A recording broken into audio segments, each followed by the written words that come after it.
It's decision day for the Anglican Church in Barbados. That's the top story we are tracking in your Barbados Today afternoon news update for Wednesday, April the 25th. So glad you could join us. I'm Emmanuel Joseph.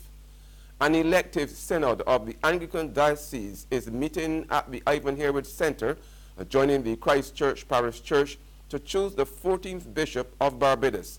The winning candidate will succeed the Most Reverend Dr. John Holder, who retired at the end of February.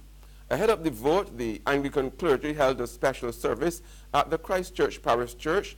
Diocesan Administrator Canon Wayne Isaac admonished the church leaders to do more to reach out to the vulnerable groups within society.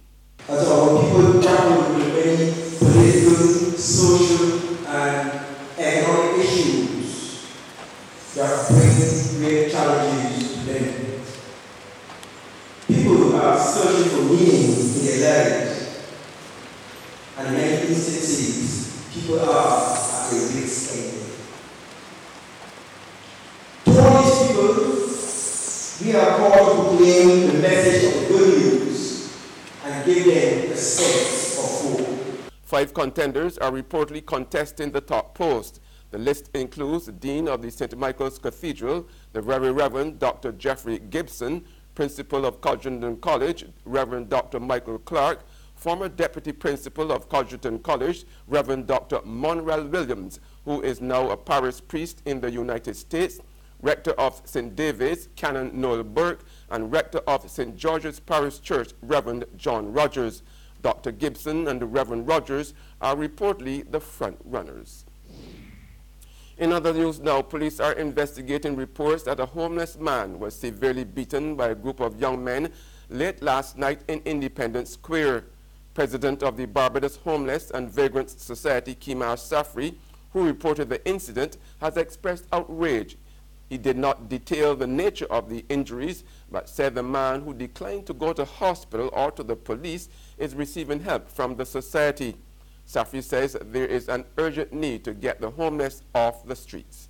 We need to be able to address this and get these people off the streets. And we would have talked to government seriously about this and predicted that there would have been an increase in violence, just like how there would have been an increase in homelessness.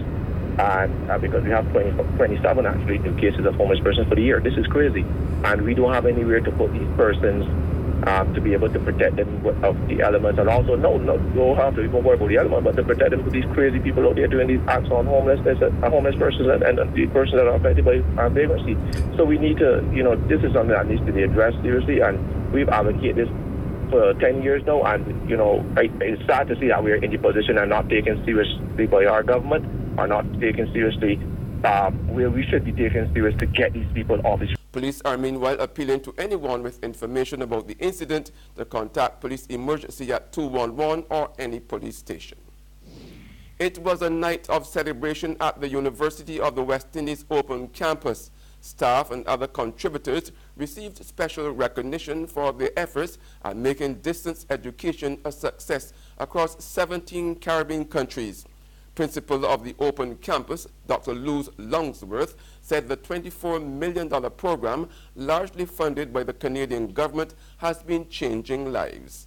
The persons honored, although perhaps there may not be direct, like the student games may not seem to be something that was related to the project, but the fact that we were able to train the teams virtually, so they learned to play football together online.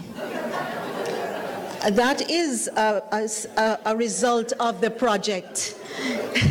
Now, as we said, they did come forth, but we know that this was just their first outing.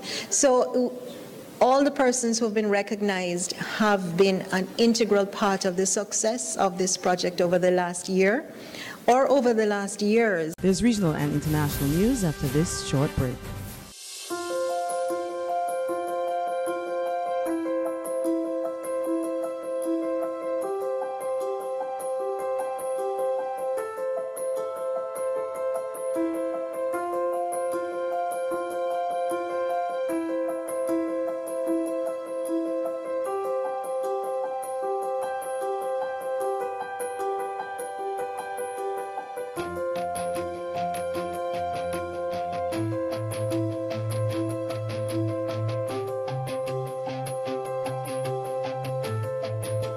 Barbados Today, news you can trust.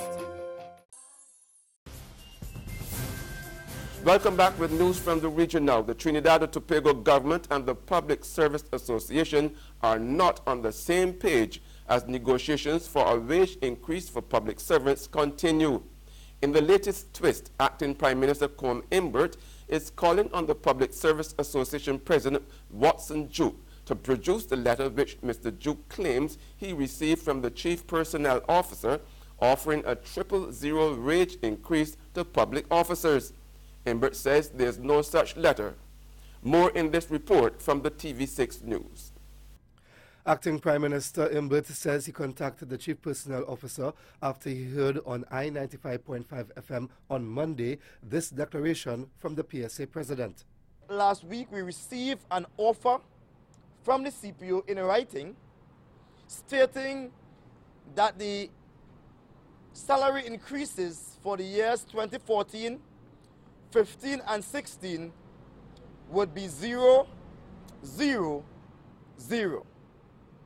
Mr. Imbert, who is also the Finance Minister, told the TV6 News via WhatsApp that the CPO reported to him that her checks have revealed that neither she nor her predecessor nor any officer of the Personnel Department made any such offer to the PSA.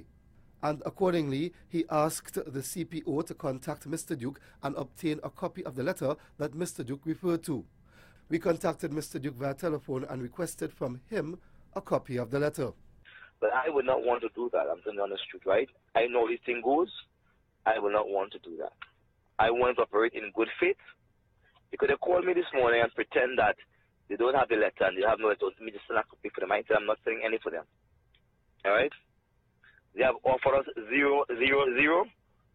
And let them now say to the people, forget the semantics, all of that. Let them say to the people what the offer is. And on the international scene, French President Emmanuel Macron pressed the United States to engage more in global affairs during a speech to Congress today. Macron said the 21st century has brought a series of new threats and challenges. He particularly expressed concern about climate change and stressed that there must be a greater effort to take care of the economy. Polluting the oceans, not mitigating CO2 emissions, and destroying our biodiversity, we are killing our planet. Let us face it.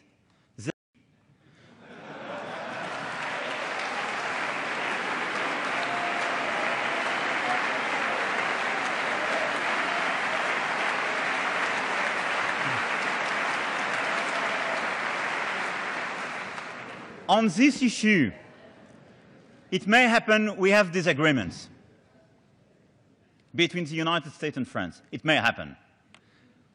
Like in all families, some disagreements.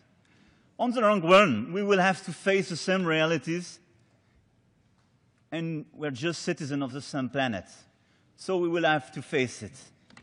So beyond some short-term disagreements, we have to work together.